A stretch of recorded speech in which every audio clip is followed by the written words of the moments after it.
อะไรดูพี่คนนี้โหดมาก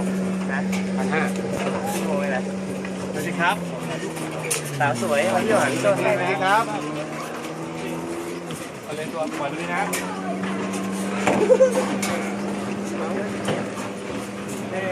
1 2ไปเลยนะ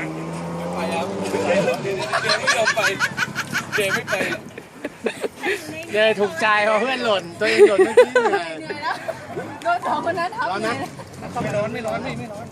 ก็ไปไม่ร้อนเห็นนะจับมือ ไม่ร้อน อยู่ได้เกิน10 นาทีนี่เก่งอ่ะโอ้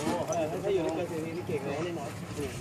เอาไหมเล่นไปแล้วแต่ต้องเล่นแล้วไม่ใช่อยู่เฉยๆนะกิ้งด้วยกิ้งได้วันนี้ถ้าอยู่ได้สุดยอดละอ้าวลงแล้วเหรออะไรวะ เอ้า ลงแล้วเหรอครับน้องมาหา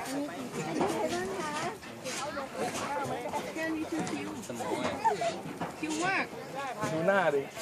กูว่าแบบวันนี้ไม่ถึงแล้วกลับบ้านเลยว่ะ เป็นหล่นร่วงทับเลยทับไหลจมอีกก็สารมีบ้านทับ คือถ้าไปคนหนึ่งก็ลงเชฟไป2ไม่ร้อนข้างในสบายเย็นแป๊บเดียวไม่เกิน20 นาทีรู้สึกว่าก้าว นี่ก็กลับมาแล้ว ลากเรือกลับมา นั่นอะไรมีร่องครับเดี๋ยวดึง แน่นมากตอนเนี้ย ไฟเจ็บไปหรอกไปคุณเราไปอยู่หลังเรือก็ได้เราเดี๋ยวตอนเจ็บเขามีที่ข้างหลังนี่ไงเป็นไพรเวทเลยถ้าเหมา ไว้เรามานอนแพกัน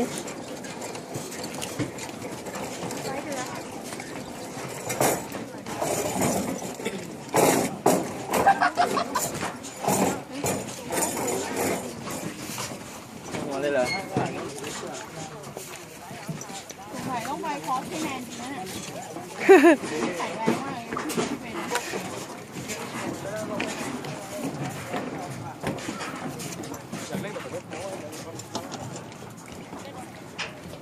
ทาโลชั่นตรงนี้แล้วพอตอนรองเท้าเกินขึ้น เรียบร้อยลื่นดิ ลื่นเด็กดึงไงก็ไม่ขึ้นนะรอบแรกอะ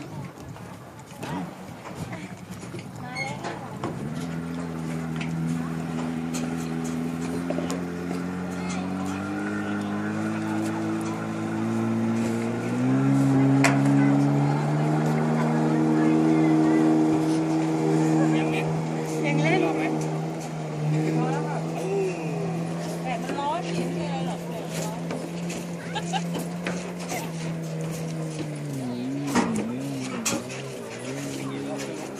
เลี้ยวมาลง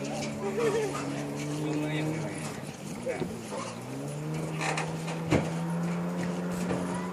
แต่ตอนที่กลับเข้ามานี่มันรู้แล้วเนาะว่าทางไหน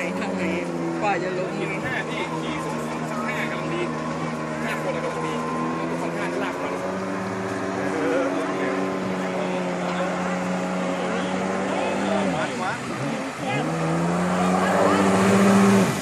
โอ้ท่าโคตรเลย หักขวาเลยซ้ายก็จบเลยดิเรียบร้อย บาสแม่อยู่ทางนี้ งง ทางนี้นะบาส